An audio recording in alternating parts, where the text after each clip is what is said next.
సంపూర్ణ అనుగ్రహ కృపా కటాక్ష వీక్షణములు మాటిన క్షేత్రపతి అయినటువంటి సమర్థ సద్గురు సాయినాథ్ మహారాజుకు సాష్టాంగ దండ ప్రణామాలు ఆచరిస్తూ మద్గురుదేవులు కేశవానంద స్వాముల వారికి పాద ప్రణామాలు అర్పిస్తూ మహాభారత కావ్యానికి రచనకర్త అయినటువంటి విఘ్నేశ్వరునికి, వేదవ్యాస భగవానునికి, భీష్మ పితామహునికి, పాండవులకి, దేవతల గురువు అయినటువంటి బృహస్పతికి, మను ప్రభువుకి, విదురునికి కూడా, పరాశర మహర్షికి కూడా నమస్కరిస్తూ ప్రదక్షిణ నమస్కారాలు ఆచరిస్తూ పరమాత్మ స్వరూపం ఏకంద్రక్షరి స్వంచి నమస్కరిస్తూ శ్రీ మహాభారతంలో శాంతి పర్వంలో ముందుకు వెళ్తున్నాం. ధర్మరాజుకు ఉండేటువంటి సందేహాలను తీర్చడం కోసమై భీష్మ పితామహుడు హంపశయనపై నుండి ఎంతో చక్కగా సమాధానాలు చేస్తున్నాడు శ్రీకృష్ణ పరమాత్మ యొక్క అనుగ్రహంతో.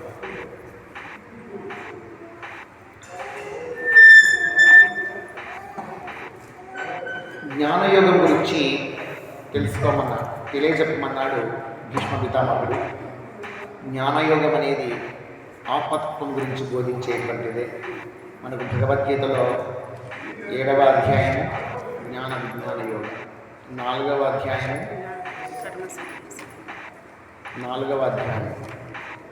జ్ఞాన కర్మ సన్యాస యోగం. కర్మ సన్యాస యోగం వచ్చేసి 5వ అధ్యాయం. మర్చిపోతున్నాను. జ్ఞాన యోగాన్న జ్ఞాన కర్మ సన్యాస యోగాన్న ఒకటే. సాంఖ్యయోగం 2వ అధ్యాయం అది కూడా జ్ఞానయోగం ఇందుకే వస్తుంది, కానీ పరిపూర్ణం కాదు. 4వ అధ్యాయము జ్ఞానయోగ,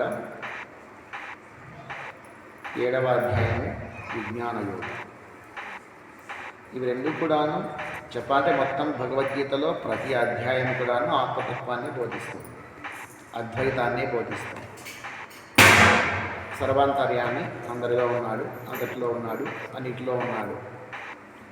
అందరిలో చూసేది నేర్చుకో, అంతే. నువ్వు సాధించాల్సింది, నువ్వు చేయాల్సిన సాధన ఏమిటి అంటే పుట్టినప్పటి నుంచి చచ్చే వరకు పుణ్యం సంపాదించే పని చేయాలి, ఒకటి. రెండోది ఆత్మ దర్శనం ఎలా చేసుకోవాలో, అందరిలో ఆ దైవాన్ని, ఆత్మన్న, పరమాత్మ అన్న, పరబ్రహ్మమన్న, దైవమన్న, దేవత అన్న ఒకటే, దేవుడన్న ఒకటే. ఈ ఆత్మ ప్రతి ఒక్కరిలోనూ ఉంది. పరమాత్మయే ఆత్మ, అది మనకు తెలుసు. కానీ మాయా ప్రభావం చేత మర్చిపోతూ ఉంది. ఆత్మను ఆత్మలాగా దర్శించలేకపోతుంది.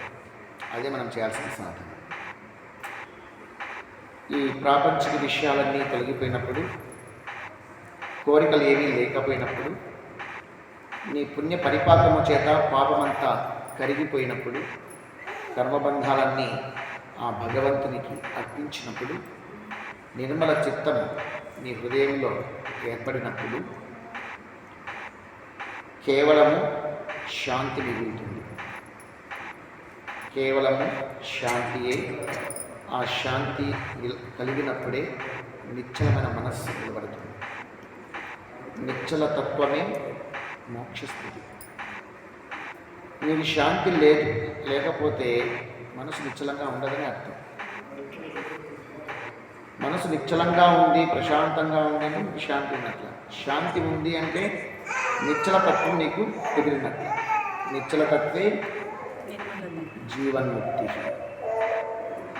సత్సంగత్వే నిస్సంగత్వం, నిస్సంగత్వే నిర్మోహత్వం, నిర్మోహత్వే నిశ్చలతత్వం, నిశ్చలతత్వే జీవన్ముక్తి. సత్సంగం చేయడం వల్ల ఏంటి లాభం అంటే జీవన్ముక్తి వస్తుందని చెప్తున్నారంట ఆది శంకరాచార్య వారు. నీకు మోక్షమే వస్తుందయ్యా, ఊరికే గురువు దగ్గర కూర్చుని వినవయ్యా అంటున్నారు. సజ్జన సాంగత్యం వల్ల నీకు తెలియకుండానే మోక్ష జ్ఞానం వచ్చేస్తుంది. సజ్జన సాంగత్యం వల్ల. సత్సంగం అంటే ఏంటి? సజ్జన సాంగత్యం. ఆ సజ్జన సాంగత్యం వల్ల సత్సంగత్వే నిస్సంగత్వం. సంగముతో బంధం తెగిపోతుంది. నిస్సంగత్వం అంటే ఏంటి? వైరాగ్యం. ప్రాపంచిక విషయాల పట్ల నీకు అనవసరమైనటువంటి ఆశలు, ఆలోచనలు తెగిపోతాయి. ఇదంతా కూడా ఇక మాయా నాటకము అని విని విని విని అయ్యో అనవసరంగా మాయా నాటకం గురించి ఇంతగా తంటాలు పడుతున్నాను, ఇంతగా ప్రేరేపు పడుతున్నాను, ఇంతగా ఆవేశం గురవుతున్నానే అని అనిపిస్తుంది. అనిపించి క్రమక్రమంగా తగ్గించుకుంటూ వస్తారు ప్రాపంచిక విషయాల పట్ల ఆసక్తి. అంటే గురువు దగ్గర కూర్చునే కొద్దీ గురువు దగ్గర గురువు సమీపంలో ఉండడం వల్ల, గురువు యొక్క బోధల వల్ల, శాస్త్ర పరిజ్ఞానం వల్ల ప్రాపంచిక విషయాల పట్ల నీకు తెలియకుండానే వైరాగ్యం వస్తుంది. వైరాగ్యం అంటే ఏంటి?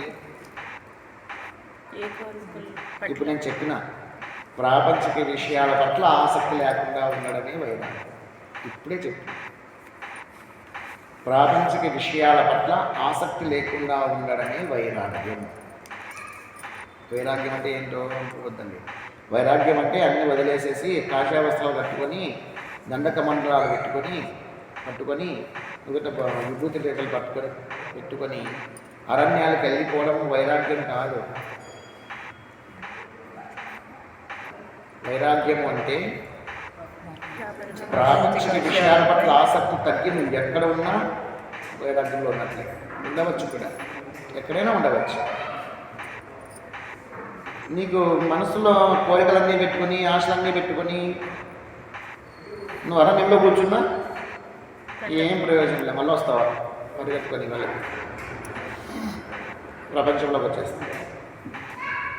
నీకు ఏ కోరికలు లేకపోతే నువ్వు యాడ కూర్చున్నా ఆనందంగానే ఉంటావు. ఎక్కడ కూర్చున్నా నిన్నేమి ఎవరు ఏమీ చేయలేదు. దానిని వైరాగ్యం. రమణ మహర్షి బాలుడిగా ఉన్నప్పుడు 16-17 సంవత్సరాల వయసులో ఇల్లు వదిలిపెట్టేసేసి ఇంకా మళ్ళీ ఇంటికి తిరిగి రాకూడదని నిర్ణయం తీసుకుని బయటకు వచ్చినాడు. బయటికి వచ్చేసి తిరువన్నామలై చేరుకున్నాడు.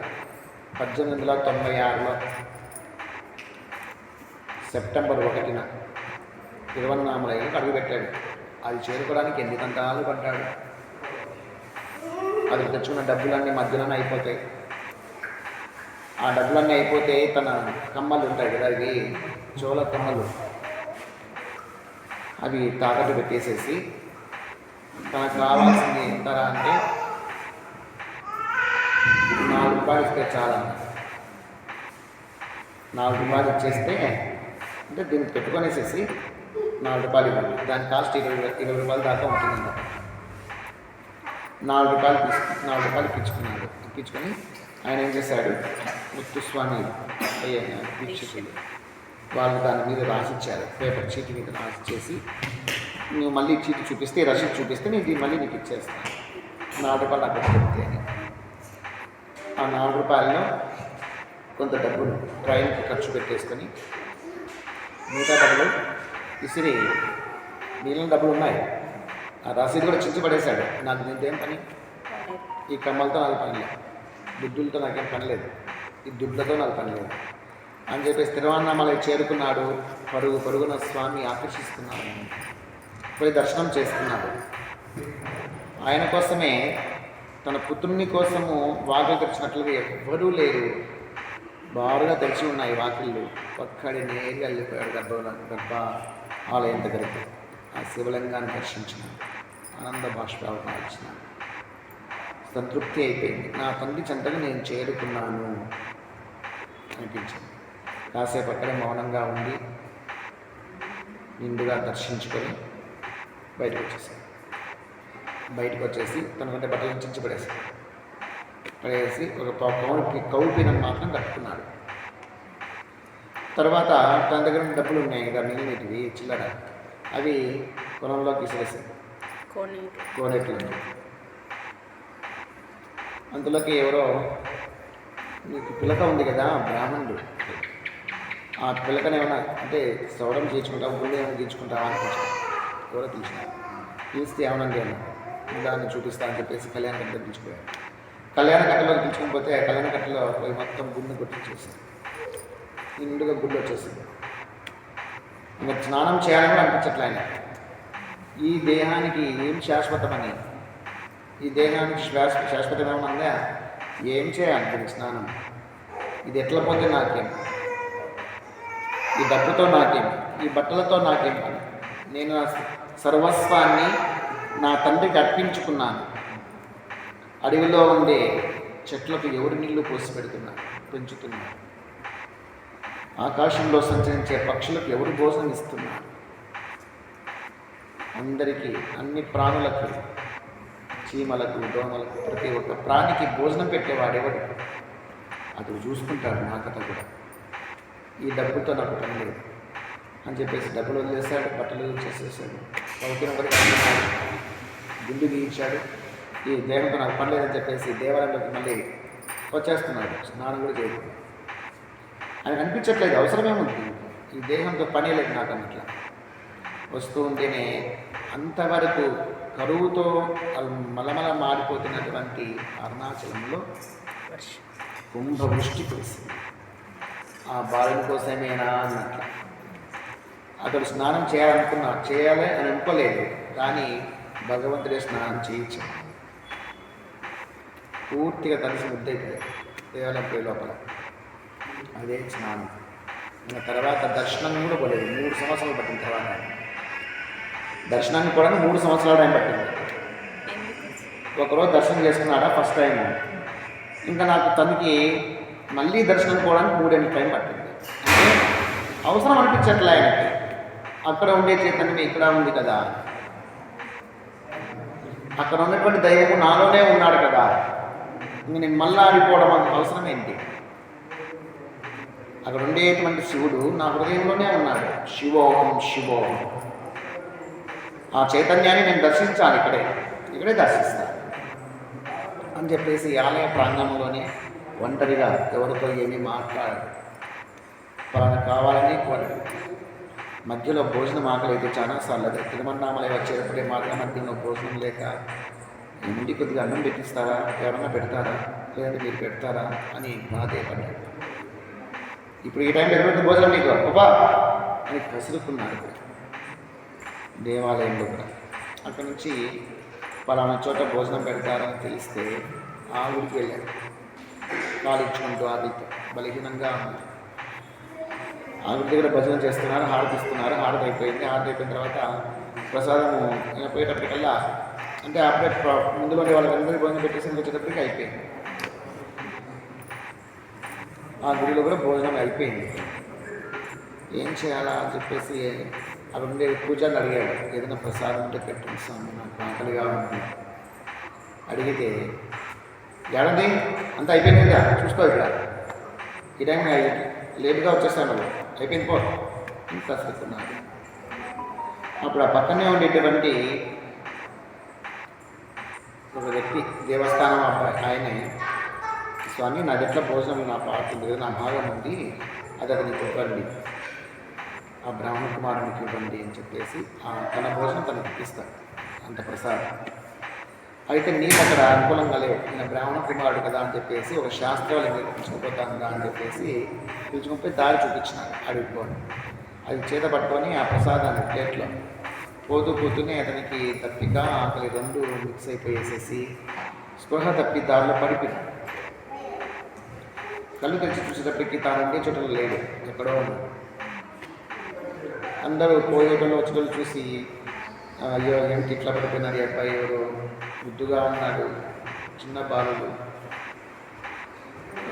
ఇట్లా పడిపోయాడంటే అని చెప్పేసి అందరూ మాట్లాడుకుంటున్నారు. ఆ శబ్దాలు లేచి చూసి తను ఎక్కడ ఉన్నాడో తెలుసుకొని ఆ కింద పడిపోయినటువంటి అన్నం మెతుకుల్ని వేరుకొని అదే తిని పట్టున కొన్ని నీళ్ళు కనపడితే ఆ నీళ్ళు తాగేసేసి అదే తలకు వచ్చేటట్టు పడుకుంటున్నాడు. అంతటి దుస్థితి. అంటే కష్టం అనేది ఆ బాలుడికి ఇచ్చాడు, తట్టుకున్నాడు. తర్వాత దేవస్థానం వచ్చినాడు. అది మొదటి అనుభవం అనుకుంటా, ఆకలితో అది పడిపోవడం. ఆలయంలోకి వచ్చిన తర్వాత అతడు ఎవరిని చేయి చాచి అడగడు, ఎవరితోనూ మాట్లాడడు. మౌనం అంటే మౌనం. ఆలయ పూజారి గుర్తించి వెయ్యి స్తంభాల మంటపం ఉంటే ఆ మంటపంలో కూర్చొని ధ్యానం చేసుకునేటువంటి వాడు ఆ బాలుడు రమణ మహర్షి. ఆ పూజారి గమనించి ఆ పాలు ప్రసాదాలు పండ్లో అతను డిస్టర్బ్ చేయకుండా అడిగట్టేసి వెళ్ళిపోయాడు.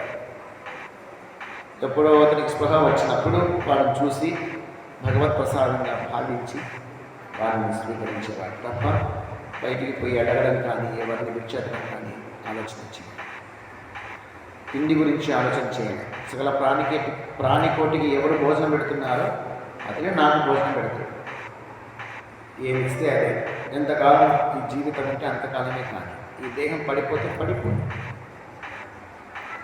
నేను సరెండర్ అయిపోయినా అరుణాచలేశ్వరునికి. నా జీవిత సర్వస్వాన్ని ఆయన పిలిచాడు, వచ్చాను, అన్ని త్యజించి వచ్చాడు, అన్నిటిని విడిచిపెట్టి వచ్చేసాడు. ఇంకా నా యొక్క భారము ఆయనదే. ఏమి ఇప్పిస్తే అది అనుభవిస్తాను. నన్ను మంచి కార్యాలకు ఉపయోగిస్తే ఉపయోగించుకుంటాడు. నా జీవితం ఇంతటితో ముగించాలనుకుంటే ముగించేస్తాడు. ఈ దేహంతో నాకు ఇంకా పనే లేదు, ఆయన గొప్ప చెప్పేస్తాను అని చెప్పేసి టైం దొరికితే చాలు కళ్ళు మూసుకొని ధ్యానంలోకి వెళ్ళిపోయేటువంటి వాడు. అయితే అక్కడ ఉండేటువంటి పిల్లలందరూ కూడాను ఆకతే పిల్లలు ఉంటారు కదా, వాళ్ళందరూ కూడాను రాళ్ళు వేసేది, పోయి కట్టేది, గలాట చేసేది, గట్టిగా కేకలేసేది, చెవి దగ్గరికి పోయి అరిసేది, ఇవన్నీ చేస్తూ ఉంటే వాళ్ళు పల్లెత్తు మాట కూడా మాట్లాడారు. గాయాలయ్యేది వాళ్ళకు దొరికితే. ఇది కూడా కూర్చోవని పిల్లలకి. అతను ఇక్కడ ఉంటే వాళ్ళకి ఇబ్బంది అవుతుంది, వాళ్ళతో ఎందుకు అనిపించుకోవాలి, వాళ్ళకు ఎందుకు ఈ శ్రమ అంతా కల్పించాలని చెప్పేసి వాళ్ళకి కనపరాకుండా పక్కనే గుహలాంటి చిన్న దేవస్థానం ఉంటే గర్భం అంటే దిగిపోవాలి మెట్లు దిగి లోపలికి వెళ్తే అక్కడ చిన్న చీకటి ఉంటుంది. అక్కడ గుడి ఉంటుంది, శివలింగం. ఆ శివలింగం దగ్గర కూర్చొని లోపలికి ఎవరు రారు, ఎవరికి కనిపించరు. భూమట్టానికి ఉంటుంది, చిన్న గుహలాగా ఉంటుంది. లోపలికి దిగిపోయి కూర్చునేది. వెలుతురు కానీ గాలి కానీ దూరదు. అక్కడికి పోయి కూర్చుంటే ఎవరు రారని చెప్పేసి అక్కడికి పోయి కూర్చుంటారు.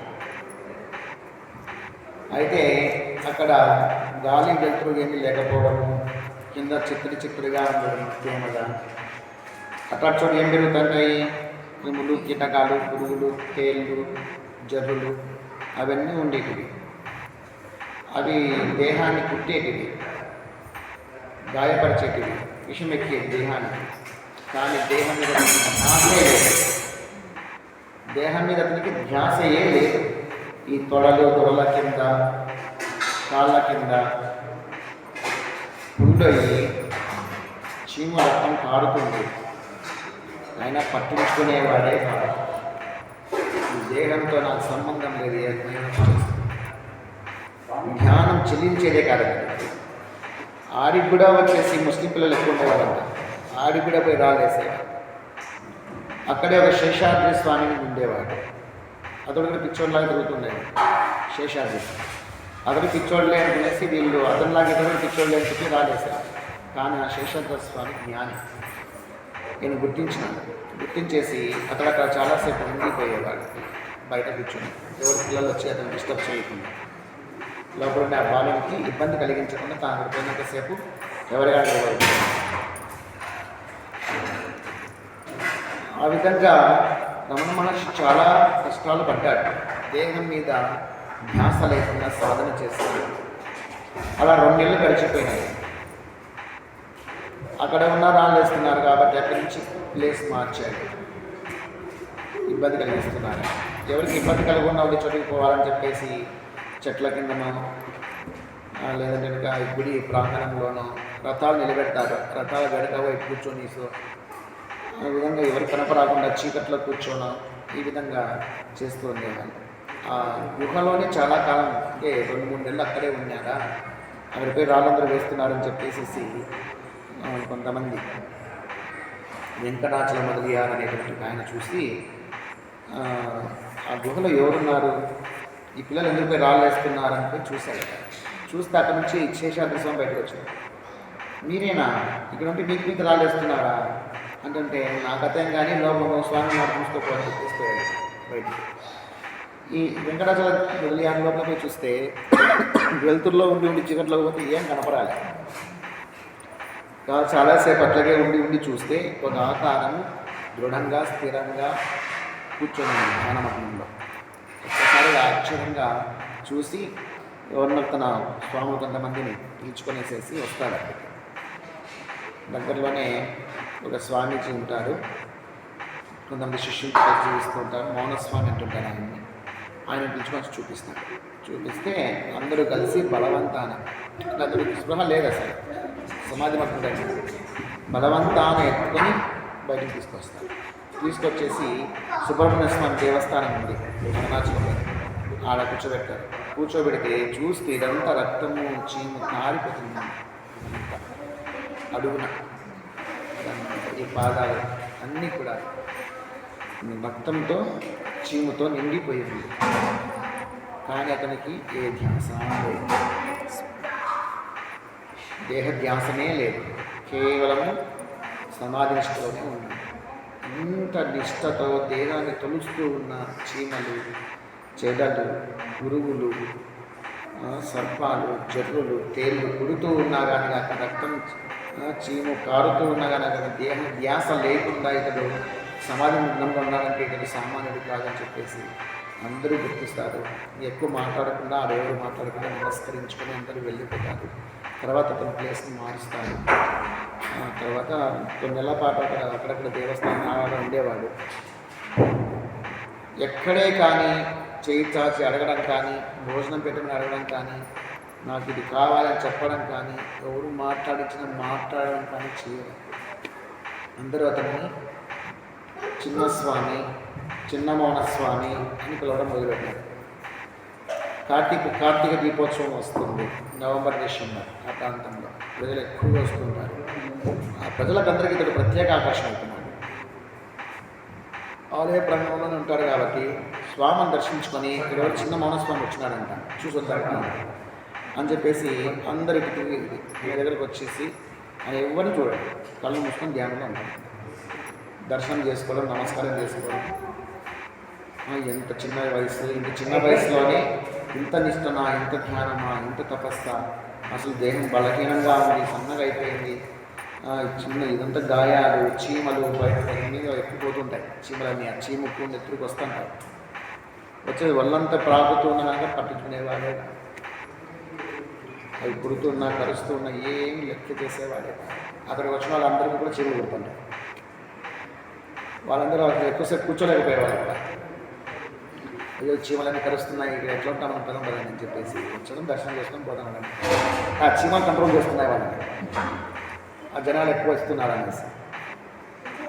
ఆ విధంగా ప్రత్యేక ఆకర్షణగా దేవస్థానానికి అతడు నిలిచాడు అన్న మహర్షి, చిన్న బాలు.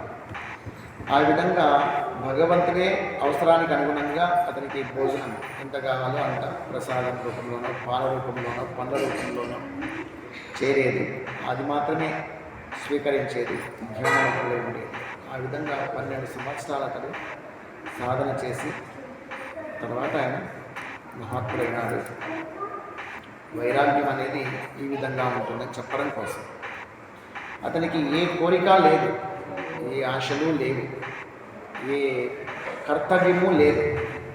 ఆగిరి కర్తవ్యం అని పెట్టుకుని ఏమీ లేదు, కర్తృత్వాలకు ఏమీ పెట్టుకోలేదు. నేను ఆయన నొప్పు చెప్పుకున్నా, నన్ను నేను ఆయనకు అంకితం చేసేసుకున్నా. ఈ దేహము నాది కాదు, నేను కాదు, ఆయన వాడిని అయిపోయాను. సర్వస్వ శరణాగతులను నేను. అరుణాచలేశ్వరుడు నన్ను ఎట్లయినా ఉపయోగించుకోవచ్చు. నాకంటూ కర్తవ్యాలకు ఏమీ లేవు, నేను నిమిత్త మాత్రుడను అనే స్థితికి వెళ్ళిపోయి సమాధి మగ్నుడైతే ఆ శివలింగంలో ఉన్నటువంటి ఆ చైతన్యము తనలోనే ఉందని దర్శించినాడంతే.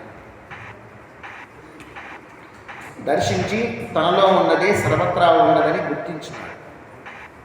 ఇంకా తర్వాత ఆ స్థితికి చేరుకుంటే అతడు దేవుడు అంతే. ఆ స్థితికి ఎవరు చేరుకున్నా అతడే దేవుడైపోతాడు, వాళ్ళే దేవుడైపోతారు. ఆడవాళ్ళు అనలే, మగవాళ్ళు అనలే, దేహ తారతమ్యాలు మాత్రమే. లింగ భేదాలు మాత్రమే తప్ప అందరిలో ఉన్నది భగవంతుడే, కేవలం అమ్మాయే, పరమాత్ముడే.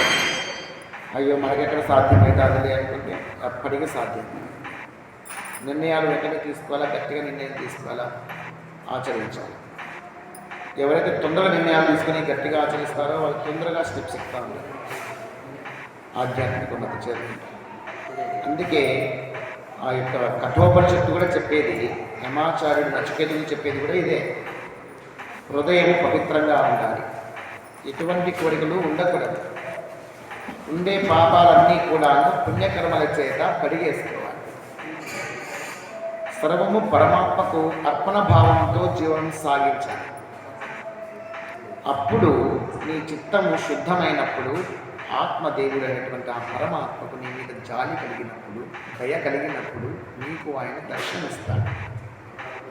భగవత్ సాక్షాత్కారం లభించింది అంటే పూర్ణ పరబ్రహ్మానికి నీవే పరమాత్మకు, నీకే అన్ని శక్తులు వచ్చేస్తాయి. దర్శించనంత వరకే నీవు సామాన్యుడవు. భగవత్ సాక్షాత్కారం లభించిందంటే నీవే పరమాత్మ.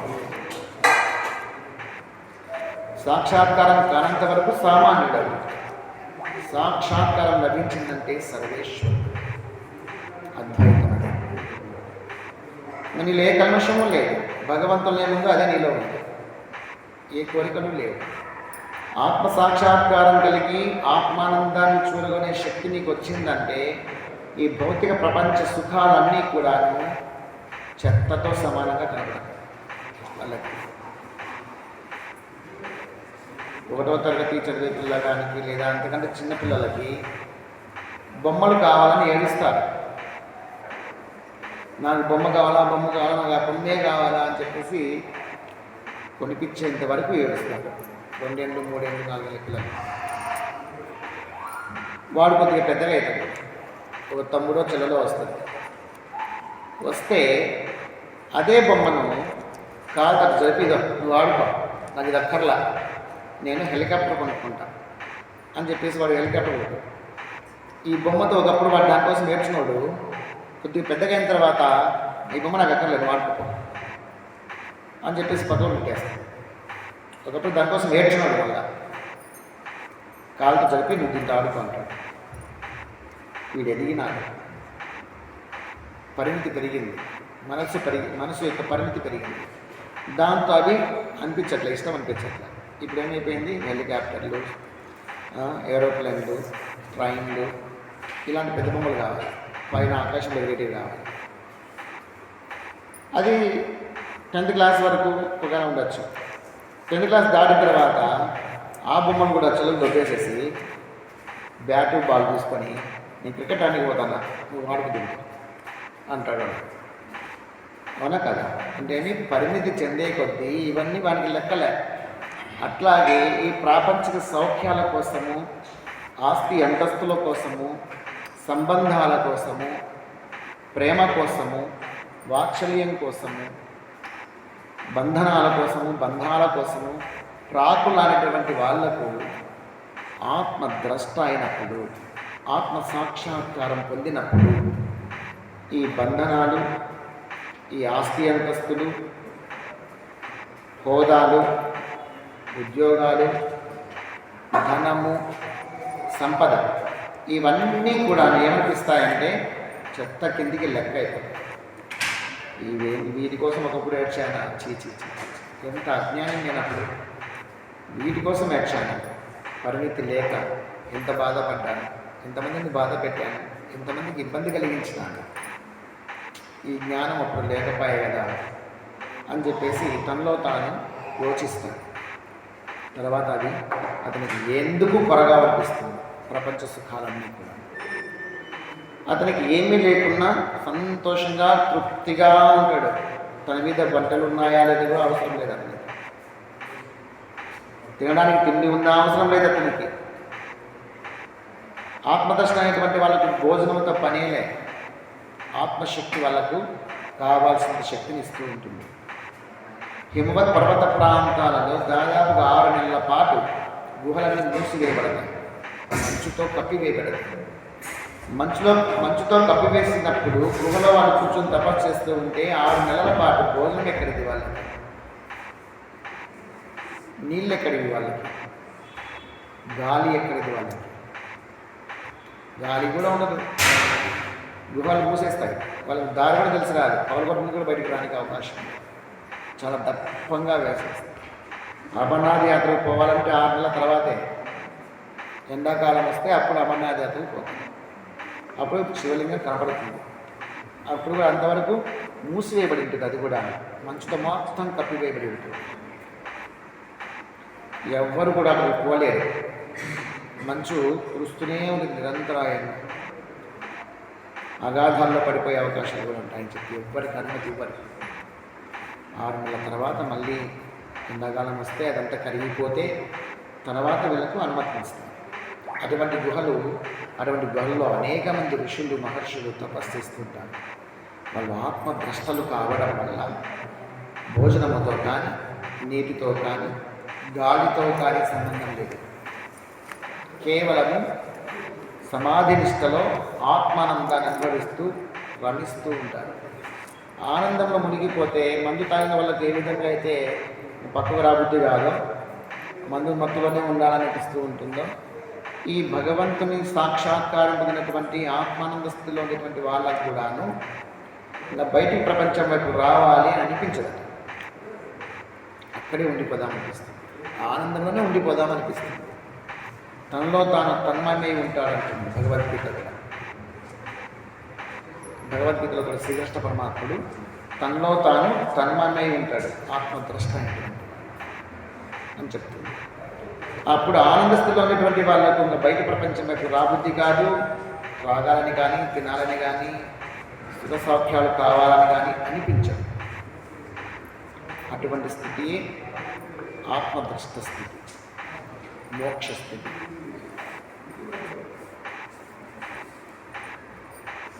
ముముక్షుత్వం అంటారు దానిని. ముముక్షుత్వం అంటేనే మోక్ష భావన. ఆ స్థితిలో వాళ్ళు ఉన్నప్పుడు ప్రపంచ విషయాలు కాబట్టి అటువంటి జ్ఞానం అనేది తెలియచెప్పేదే జ్ఞానయోగం. దీనికి ఏం కావాలి?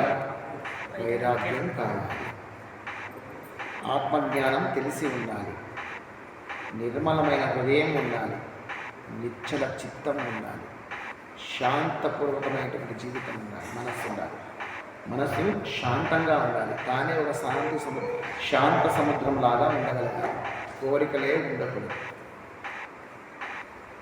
అప్పుడు నీ మనసు నిశ్చలత్వానికి వస్తుంది. సత్సంగత్వే నిస్సంగత్వం అంటే సజ్జన సాంగత్యం వల్ల నీకు వైరాగ్యం వస్తుంది. నిస్సంగత్వం అంటే ఏంటి? సంఘంతో, సమాజంతో, ప్రాపంచిక విషయాలతో బంధనాలు తగ్గిపోతాయి, తెంచుకుంటావు. అనవసరంగా పెంచుకోవు. వాళ్ళతో మాట్లాడించాలి, వీళ్ళతో మాట్లాడించాలి, వాళ్ళతో బంధం అంటే మంచిది, వీళ్ళతో బంధంగా ఉంటే మంచిది, వాళ్ళతో మంచిగా ఉంటే మంచిది, వీళ్ళతో మంచిది, ఇవన్నీ కూడాను వదిలేసుకుంటారు. భగవంతునితో మంచిగా ఉంటే చాలనిపిస్తుంది. భగవంతుడు ఒక్కడే మనకి కాపాడేవాడు, రక్షించేవాడు, ఆయనతో బంధం పెట్టుకుందాం అని చెప్పేసేసి గురువు చెప్తా ఉంటే అవును కదా అని అనిపిస్తుంది. ఎప్పుడో ఒకసారి గుర్తుకు వస్తుంది. అనవసరంగా బంధాలను పెంచుకోకుండా ఉన్న బంధాలు కూడా వీలైతే తొందరగా తెంచుకుందామా అనిపిస్తూ పోతుంటుంది ఆ జీవితం సత్సంగం వల్ల. సత్సంగత్వే నిస్సంగత్వం, నిస్సంగత్వే నిర్మోహత్వం. నీకు ఎప్పుడైతే వైరాగ్య భావాలు కలుగుతూ ఉంటాయో, ప్రాపంచిక విషయాల పట్ల ఆసక్తి తగ్గుతుందో, ఇక మోహం ఉండదు, నిర్మోహత్వం కలుగుతుంది. మోహం అనేది నీ దరిదాపులకు రాదు. మోహం అంటే ఏంటి? ఇష్టం, కోరిక, కావాలనిపించడం, ఇవన్నీ కూడా మోహం కిందికి వస్తాయి. నా అనే భావన, ఇవన్నీ కూడా మోహం కిందికి వస్తాయి.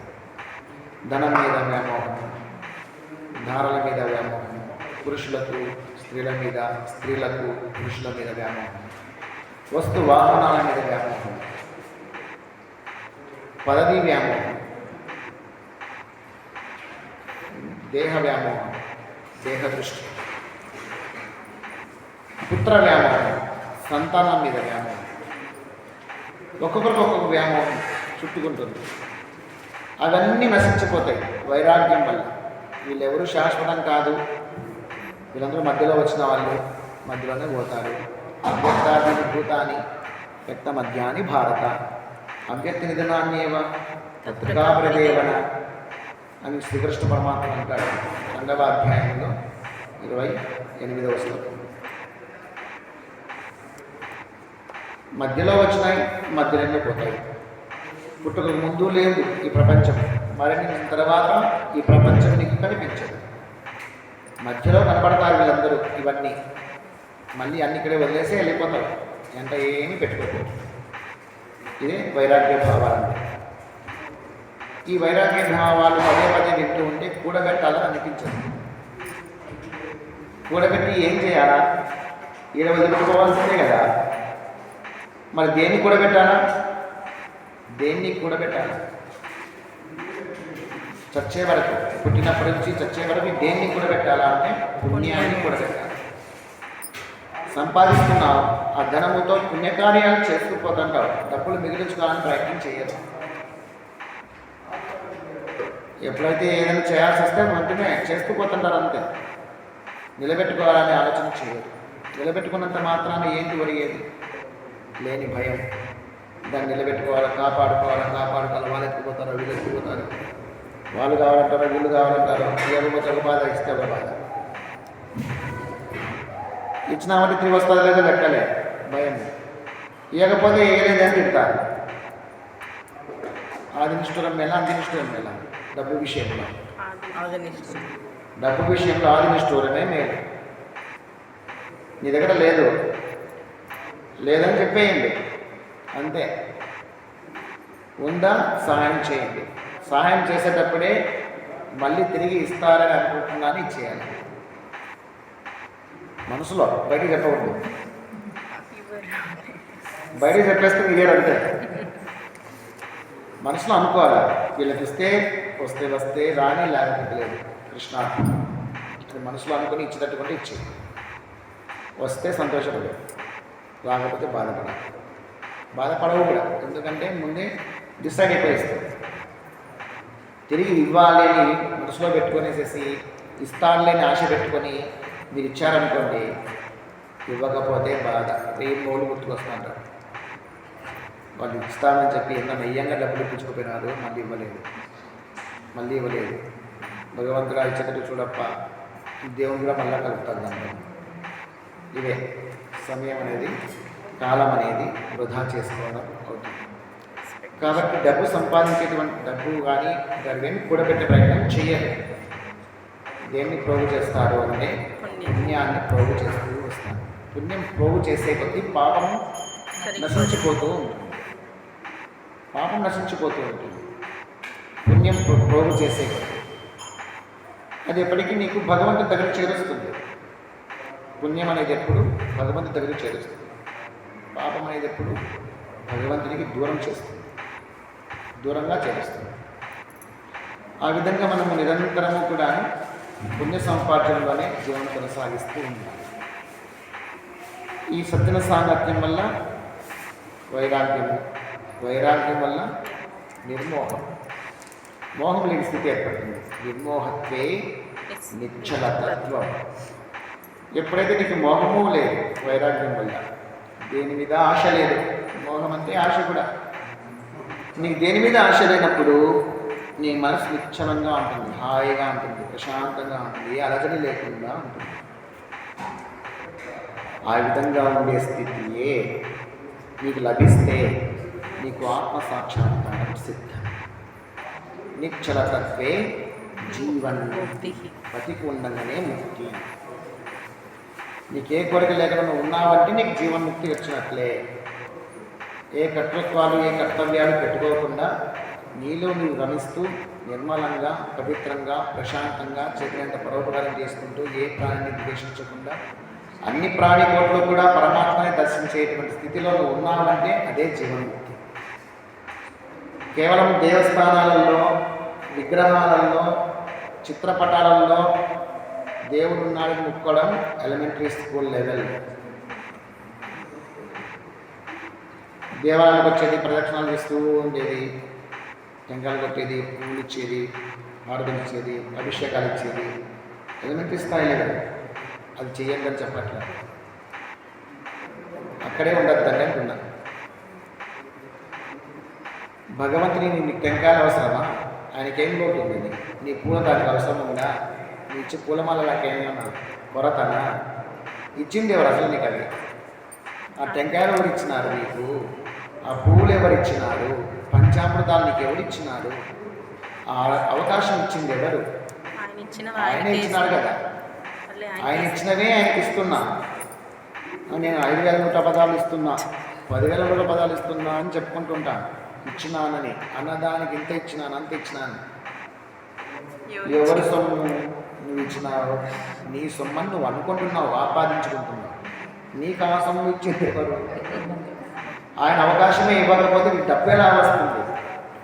నేను కష్టపడి సంపాదించిన డబ్బు, ఆ కష్టపడే శక్తిని ఎవరిచ్చినారు? ఆ తెలివితేటలు ఎవరిచ్చినారు? ఆ అవకాశం ఎవరిచ్చినారు? భగవంతుడు కాక ఇంకెవరు? ఎంతమంది డబ్బులు లేక, తినడానికి తిండి జరగక, ప్రయాణం చేయడానికి కూడా డబ్బులు లేక నడిచిపోయిన రోజులు కూడా ఉన్నాయి. కష్టపడుతున్నా డబ్బులు రావు కొంతమందికి. మరి నేను కష్టపడుతున్నా డబ్బులు వస్తున్నాయని చెప్పుకుంటున్నాను, కష్టపడుతున్నా డబ్బులు రావు కొంతమందికి. అవకాశం లేక, కష్టపడే శక్తి ఉంది, అవకాశాలు లేవు, డబ్బులు రావు. మరి వాళ్ళకైతే ఏంటి? భగవంతుడే అనుకూలం చేస్తే స్త్రీ శక్తి అంతా కూడాను అద్భుత చైతన్య శక్తి అయిపోతుంది. వాళ్ళు దండిగా మంది, ఎంతోమంది లక్షలు సంపాదిస్తున్నారు ఆడవాళ్ళు కూడా.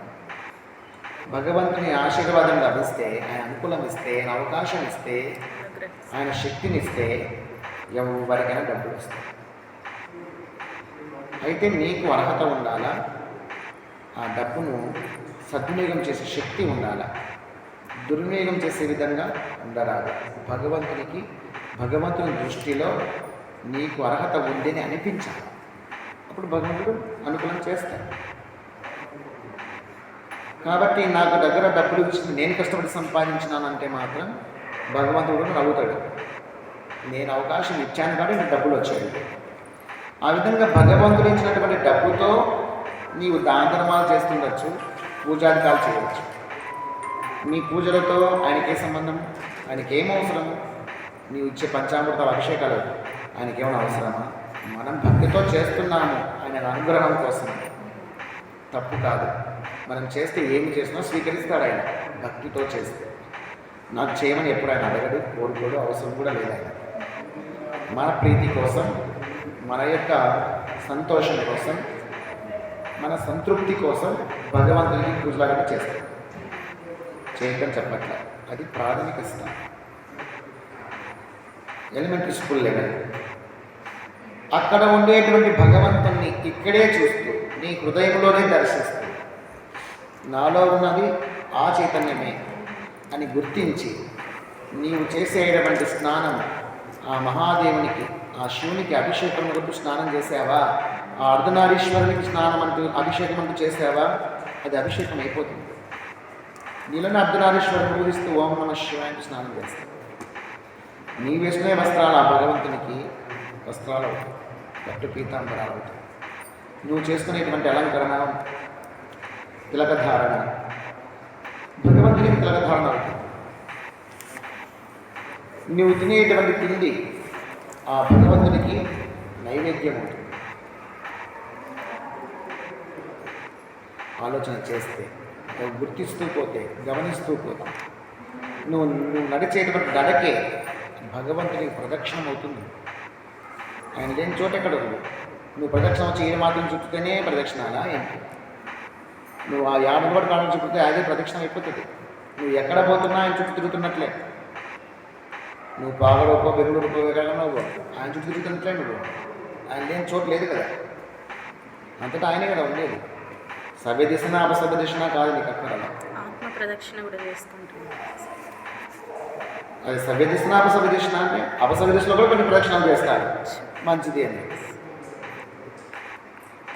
ఏం చేసినా మంచిదే. నువ్వు అపసభ్యంగా తిరుగు, సవ్యంగా తిరుగు, భగవంతుని ప్రదక్షిణమే. నువ్వు నడిచే నడకే ఆయన ప్రదక్షిణ అయిపోతుంది.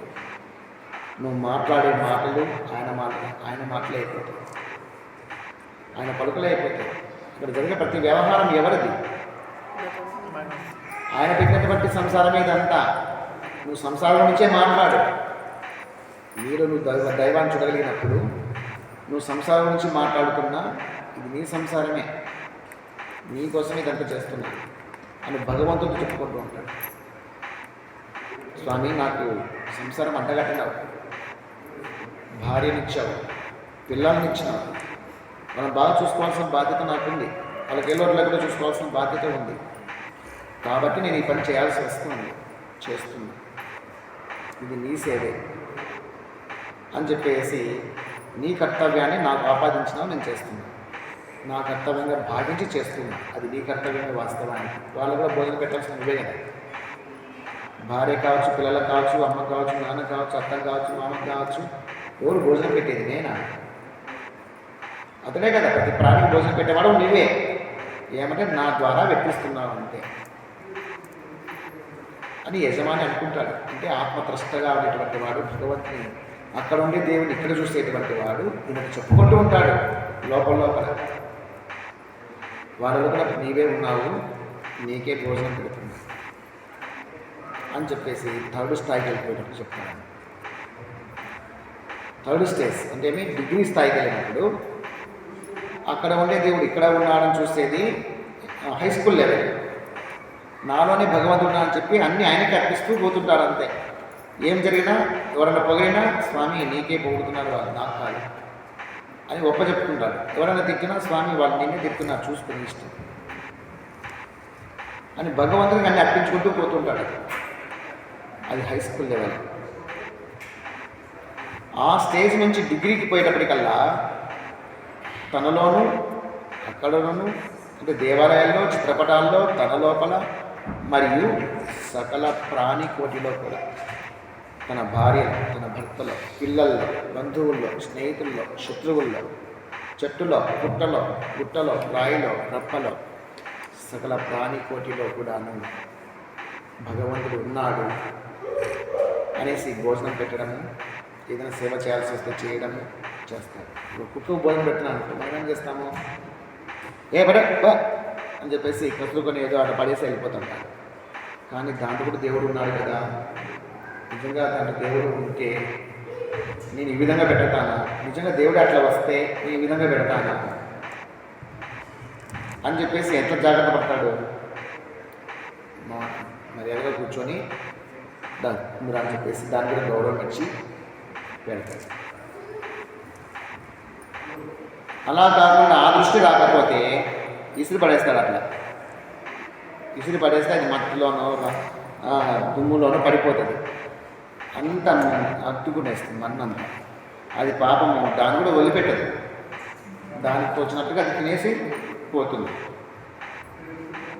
కానీ సగము దుమ్ము దూసరిదంతో మిక్స్ అయిపోతుంది, అది తినలేదు.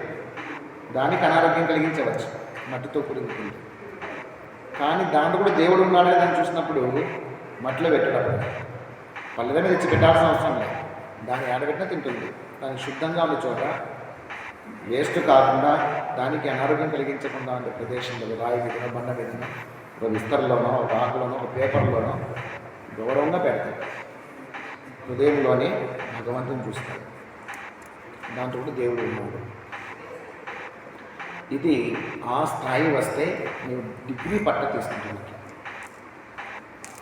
దగ్గర పడుతున్నావు నీవు అని ఆత్మసాక్షాత్కారం. ఇది సాధన చేయాలి. మనం చేయవలసిన సాధన ఇదే. ఆ సర్వేశ్వరుని, గుడిలో ఉండే దేవుణ్ణి హృదయ గుడిలో చూడాలి. హృదయ గుడిలో ఉండేటువంటి దేవుణ్ణి అన్ని జీవరాశుల హృదయ గుడులలో చూడాలి.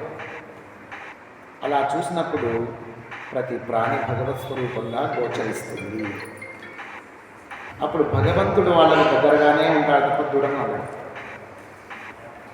వాళ్ళకు కూడా భగవంతుడు దగ్గరగానే ఉంటాడు, భగవంతుడికి వీళ్ళు దగ్గరగానే ఉంటాడు అని భగవద్గీత చెప్తోంది.